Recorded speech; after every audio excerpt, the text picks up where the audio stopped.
ওই যে ওই যে ওই যে ওই যে ওই যে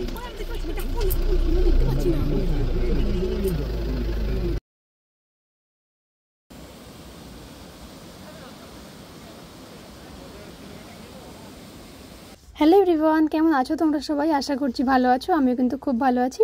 তো আজকে কিন্তু আমরা ঘুরতে গেছি, তারই ডে 2 নিয়ে চলে এসেছি। তো সকাল সকাল কিন্তু আজকে ভিডিওটা স্টার্ট করলাম নিউ জলপাইগুড়ি থেকে। আর পিছনে যে রিসর্টটা দেখলে, যে লজটা, ওটাতেই আমরা কিন্তু কালকে রাতে ছিলাম, সবাই মিলে এখানেই স্টে করেছি। আশা করছি তোমরা আগের ভিডিওতে দেখেছো। তো যাই হোক, সকাল সকাল সবাই মিলে ঘুম থেকে উঠে স্নান করে রেডি হয়ে বেরিয়ে পড়েছি নিজেদের ব্যাগপত্র নিয়ে। একটু পরে যেহেতু আমাদের গাড়ি চলে আসবে, ওই জন্য সবাই মিলে নিচে নেমে পড়েছি, দাঁড়িয়ে আছি এখানে। আর দোকান থেকে কিছু চিপস কুরকুরে গেলেই কিনে নিচ্ছিলাম, যাতে গাড়িতে উঠে সবাই মিলে একটু টুকটাক করে একটু খেতে পারি। তো এখান থেকে যেহেতু সোজা বেরিয়ে এবার আমরা আস্তে আস্তে পাহাড়ের উপরের দিকে উঠবো, আর ভীষণ মজা হবে, সেগুলো সবই শেয়ার করবো তোমাদের সাথে। তারপরে যথারীতি আমাদের গাড়িও চলে আসে, সবাই মিলে বসে পড়ি। আর যে সামনে বসেছে সোমদা, আর আমরা যেরকমভাবে বসি সেরকমভাবে সবাই মিলে বসে পড়েছি। আর যে দাদা গাড়ি চালাচ্ছিল সে কিন্তু ভীষণ ভালো ছিল। আগেরবার যখন আমরা দার্জিলিংয়ে গেছিলাম তখন কিন্তু দাদার সাথেই আমাদের আলাপ হয়েছিল, তখন প্রথম দাদার গাড়িতেই গেছিলাম।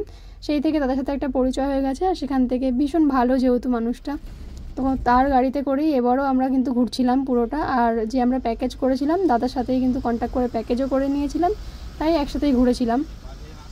তো তারপরে এই যে ব্রিজটা তোমরা দেখতে পাচ্ছ, এগুলো নাম আমি অনেকটা যেহেতু ভিডিওগুলো লেট করে পোস্ট করছি, নাম সবই আমি ভুলে গেছি, কিন্তু ভিউটা দারুণ ছিল। এখানটা একটু নামলাম ব্রিজের উপরে, আর সবাই মিলে এখানে একটু ফটো তুললাম, ভিউটা দারুণ ছিল। আর যেহেতু পিছনে যে দেখতে পাচ্ছ যে জল যাচ্ছে, ওটা কিন্তু তিস্তা নদীর জল কিন্তু এখান থেকে পাস হচ্ছিল, এটুকুই মনে আছে, ব্রিজের নামটা আমার মনে নেই। তো এখান থেকে আবার কিছু ভিডিও ফটো তুলে তারপরে মুখ টুক পুড়িয়ে নিয়েছি রোদে। তারপর ওখান থেকে আবার গাড়িতে উঠে সোজা কিন্তু যাচ্ছিলাম, একটু খেতে হবে যেহেতু, খাওয়ার জন্য। আর এই যে ছোট্ট লেকটা দেখতে পাচ্ছ, এর মধ্যে কিন্তু প্রচুর বুনো হাঁস ছিল। জানি না ভিডিওতে তোমরা দেখতে পাচ্ছ কিনা, কিন্তু সামনে থেকে কিন্তু আমরা সবাই দেখেছি। তো তারপর ওখান থেকে আবার চলে এসে একটু খাওয়ার জন্য। আর সকালবেলা যেহেতু কিছু খাওয়া হয়নি, তো এখান থেকে আমরা সোজা যেহেতু আবার উপরের দিকে উঠবো, ওই জন্য এখানে খেয়ে নিচ্ছি। সবাই মিলে একটু ম্যাগি পার্টি করে নিলাম সকাল সকাল। তারপর এখান থেকে ম্যাগি ট্যাগি খেয়ে আবারও বেরিয়ে পড়েছি। আর রাস্তাটা দেখো তো কি সুন্দর, দুদিকে জঙ্গল আর মাঝখান থেকে রাস্তা। আর এই জঙ্গল থেকে কিন্তু ওই জঙ্গলে, মানে রাস্তার এপার থেকে ওপারে কিন্তু সরাসরি ডাইরেক্ট হাতি লেপার্ড এগুলো কিন্তু পারাপার হয়, তো সেগুলো দেখতে পাইনি। যাই হোক, কিন্তু এখান থেকে আরও একটা জিনিস তোমাদেরকে দেখাচ্ছি, অলরেডি কিন্তু পাহাড়ের চূড়া কিন্তু উঁকি মারতে শুরু করে দিয়েছে। তো তারপর আমরা আবার ওখান থেকে চলে আসি সোজা একটা মনস্ট্রিতে। তো এখানে কোনো রকম কোনো ভিডিও করা অ্যালাউ ছিল না, ওই জন্য শুধু যে ফটোগুলো ক্লিক করেছিলাম সেগুলো তোমাদের সাথে শেয়ার করলাম। তো এখানে বৌদ্ধদের শিক্ষা দেওয়া হয়, বৌদ্ধ ধর্মের।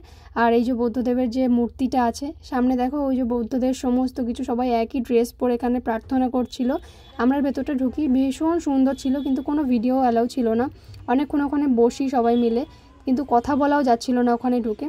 তো তারপর ওখান থেকে আবার বেরিয়ে কিন্তু সোজা মালবাজার বলে একটা জায়গা আছে, সেখানে আসি। সেখানে কসমো বাজারে যাই। আমাদের ট্রলিটা যেহেতু ভেঙে গেছে, এই জন্য একটা নতুন ট্রলি কিনলাম, কিনে আবার ওখান থেকে বেরিয়ে পড়ি। আর দেখো পাহাড় কিন্তু চোখের সামনে চলেই এসেছে, ভীষণ ভালো লাগছিল। প্রথম এরকম পাহাড় দেখতে তো ভীষণ ভালো লাগে। তো ওই দেখো রাস্তায় চলতে চলতে আর একজনের দেখা পেয়ে গেলাম, ওই যে ঝোপের মধ্যে কিন্তু উকি মারছে। তোমরা কি কেউ দেখতে পাচ্ছ? রাস্তা যেতে যেতে কিন্তু জঙ্গলের মধ্যে হঠাৎ করে একটা ময়ূর দেখতে পাই।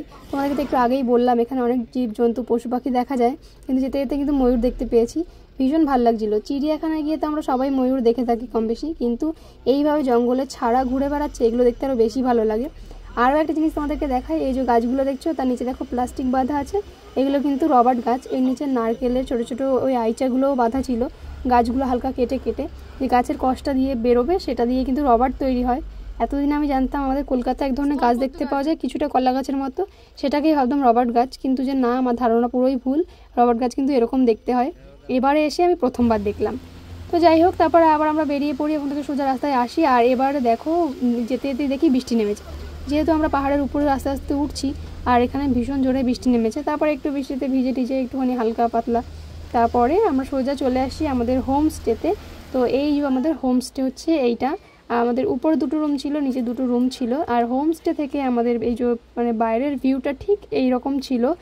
দেখো কি দারুণ ছিল চারিদিকটা, ভীষণ সুন্দর। এই যে হোমস্টের সামনেই বড় একটা পাহাড় মাথা তুলে দাঁড়িয়ে আছে, আর তারই নিচে থেকে যাচ্ছে সুন্দর একটা ঝর্ণা। এখান থেকে ভিউটা জাস্ট ওয়াও ছিল, কিছু বলারই নেই। আর তোমাদেরকে তো বলাই হয়নি আমরা কোথায় এসে স্টে করলাম। আজকে আমরা ছিলাম রঙ্গ বলে একটা জায়গা আছে, রঙ্গতে ছিলাম। চলো এবার হোমস্টের রুমগুলো তোমাদেরকে দেখাই। রুমগুলো তো ভীষণ সুন্দর ছিল, নিট অ্যান্ড ক্লিন, আর ভিতরে 2টো করে বেড ছিল, সিঙ্গেল বেড। আর ভালো ছিল, খুবই ভালো ছিল। ওই জন্য এই কারণেই আমাদের হোটেলের থেকে হোমস্টে এত বেশি ফেভারিট, এত বেশি ভালো লাগে। তো চলো এবার উপরের ব্যালকনি থেকেও তোমাদেরকে ভিউটা দেখাবো।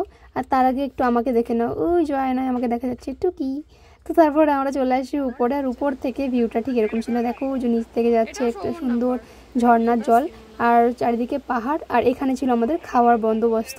এখানে কিন্তু আমরা খেতে বসবো, আর খেতে বসে এখান থেকে ভিউটা এরকম দেখতে দেখতে খাওয়া, জাস্ট ওয়াও, ফিলিংসটা জাস্ট ওয়াও।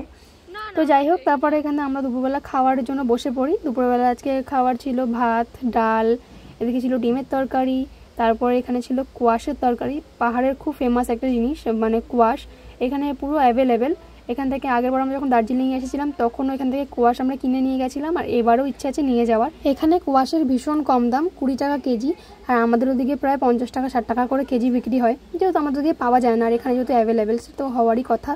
আর এই যে এখানে আমাদের আলু ভাজাও চলে এসেছে। আজকে দুপুরে তো এই খাবার ছিল। আমরা সবাই মিলে বসে পড়েছিলাম খাবার জন্য, সুন্দর ভিউ দেখতে দেখতে খেয়েও নিলাম। তারপরে ওখান থেকে আমরা একটু চলে আসি সেই যে ঝর্ণাটা উপর থেকে দেখেছিলাম সেই ঝর্ণার কাছে। নিচ থেকে এবার দেখবো যে কেমন লাগে। তো এই যে দেখো রাস্তাটা কেমন ছিল, কতটা ঢাল আর ভীষণ খারাপ একটা রাস্তা ছিল। যেহেতু বৃষ্টি হয়েছে পুরো স্লিপ হয়ে গেছিলো, তাই সবাই মিলে যে যার সাবধানতা বজায় রেখে সুন্দরভাবে নিচে নেমে পড়লাম। আর নিচ থেকে ভিউটাও তো জাস্ট ওয়াও ছিল। দেখো একটু ঝর্ণার জলটা কি সুন্দরভাবে পড়ছে, আর এত আওয়াজ ছিল ওখানে। তো আমি কিন্তু আওয়াজ মানে ভয়েস ওভার দিতে দিতে এখানে যে ব্যাকের যে আওয়াজটা সেটা পুরোপুরি কাটিয়ে নিয়ে আশা করছি তোমরা একটু শুনতে পাচ্ছ।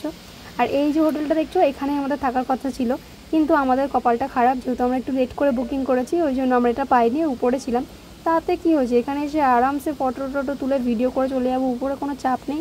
তো এখানে এসে আবার একটু ফটো ভিডিও করে সবাই মিলে আনন্দ মজা করে আবার সোজা চলে গেলাম হোটেলে গিয়ে সন্ধ্যাবেলায় নাচানাচি শুরু হয়ে গেল। আর আমার মিমি হয়েছে এক, আমাকে ছাড়া ও মোটেই নাচবে না। দেখো সবসময় আমার হাত ধরেই নাচছে, আমাকে ছাড়া নাচা যাবে না, আর আমাকে বসতেও দেবে না, ওর সাথেই নাচতে হবে। তারপর এখানে একটু ওর সাথে নাচন কোদন করে নিয়ে নাচ গাছ শেষ করে এবার সোজা চলে এলাম খাবার টেবিলে, খেতেও দিয়ে দিয়েছে। আজকে রাতে ছিল ডাল, বাঁধাকপির একটা সবজি, মাংস, পাঁপড় ভাজা, এই ছিল রাতের বেলা খাবার। তো সবাই মিলে এখানে রাতে খাওয়া দাওয়া করে আজকের মতো ভিডিওটা আমি এখানেই শেষ করছি। আবার কালকে ভিডিওতে দেখা হবে যে কালকে আমরা কোথায় যাচ্ছি তাই নিয়ে। তো আজকের মতো এই পর্যন্ত, সবাইকে টাটা এন্ড গুড বাই, দেখা হচ্ছে নেক্সট ভিডিওতে।